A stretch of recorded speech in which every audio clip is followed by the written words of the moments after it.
ACA subsidies are kind of a mystery to a lot of people. So we're going to break down what they are, how they work, what you need to watch out for, and how to really make it work for you. Hi, my name is Jo Hutchison. I'm a broker with Founders Life and Health here in beautiful St. Louis, Missouri. And today, like I said, we're going to be talking about ACA subsidies and trying to demystify them just a little bit. First things first, let's talk about what it actually is. So the subsidy is set up to offset the cost of your monthly premium, to either make the monthly premium lower or zero depending on your income. It is not applied towards deductibles or co-payments or co-insurance. It is only applied to the monthly premium that is owed to the insurance carrier. It often seems like a mystery on how these subsidies are calculated, but I promise you there is actual math behind it, but it varies. So it is going to be dependent first on the state that you live in. There are some states that the subsidies are a lot better. I have found that Texas and Arizona in particular, those plans, when I'm working with clients there, seem to have much better subsidies. There are states where the subsidies are not as good. Illinois, for example, I am generally disappointed to see how the subsidies pop up for my clients in Illinois. But so it will depend on state. It will depend on your income. So that's when we are going to be talking about making sure that we put what we think is the right income into the calculation. It will depend on your age. So if you are older, if you're approaching 65, that subsidy is going to go up a little bit. My younger clients, unfortunately, especially my clients that are aging out of their parents' insurance, turning 26, they are sometimes disappointed to see that the subsidy is a little bit lower. And it will depend on your household size too. So if it's just you, we are going to be looking at enough subsidy really just for you. But as you are adding people to your plan, if it's you and a spouse, you and children, the subsidy will go up based on the number of people in your household. Let's talk about how the subsidy works. There's a lot of confusion from people that have not had Marketplace coverage before on how it all works. You do not actually get a check in the mail that offsets the cost of your health insurance premium. What happens is the subsidy goes from the Marketplace directly to the insurance carrier.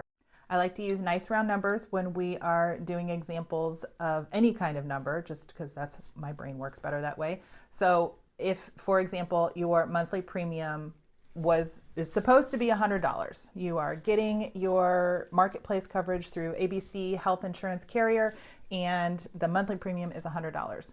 Because of your income, because of your age, because of the state that you're in, all of that, you qualify for a $75 subsidy. So what's going to happen with that $75? The $75 comes from the Marketplace and it goes directly to the carrier to offset the cost of your monthly premium. So you then are only going to pay the carrier $25 a month. So it eliminates, money coming to you and going out and all of that. Basically, it just comes directly from Marketplace. It goes directly to the carrier, and now your monthly premium is $25. So let's talk about how to get to that number. What do we need to know in order to estimate our subsidy correctly?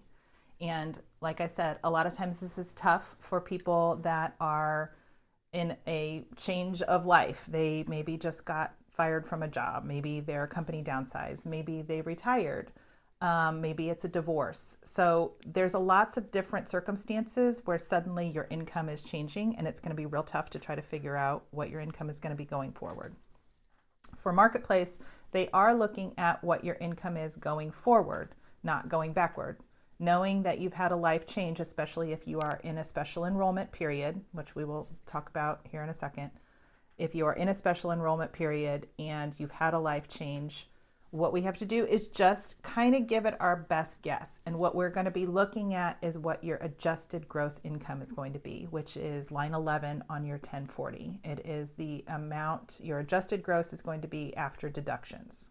So what we want to do is estimate what that's going to be. Now, what happens if we underestimate our income? And that's one of the things that is a big concern for people with subsidies. When you get to tax time for the following year, if you have underestimated your income and you got a bigger subsidy, you are going to be required to pay back part or most of that subsidy, depending on how far you underestimated your income. There's two good pieces of news with that. There are limitations on how much they want you to pay back. You don't have to pay back the entire amount. The other good piece of news about that is that there are not additional penalties on top of that. So if you underestimated your income, they're not going to have you pay the subsidy back and then now you have to pay an additional penalty on top of that. That's not the case. Conversely, if you overestimate your income and you're getting a much smaller subsidy, in our example, say of $100 a month premium, we're getting a $25 subsidy, but really we were supposed to be getting $40 this whole time. When you go to do your taxes the following year, there's an adjustment for that as well, and you will get a credit back for the subsidy that you were supposed to get. And they're not going to pay a penalty to you either, so you're not going to get bonus money, but a little bit will help. Prior to enrolling in Marketplace coverage, if you want to kind of play around with the numbers and figure out what your subsidy will be, there are plenty of online subsidy calculators that you can go to and work with.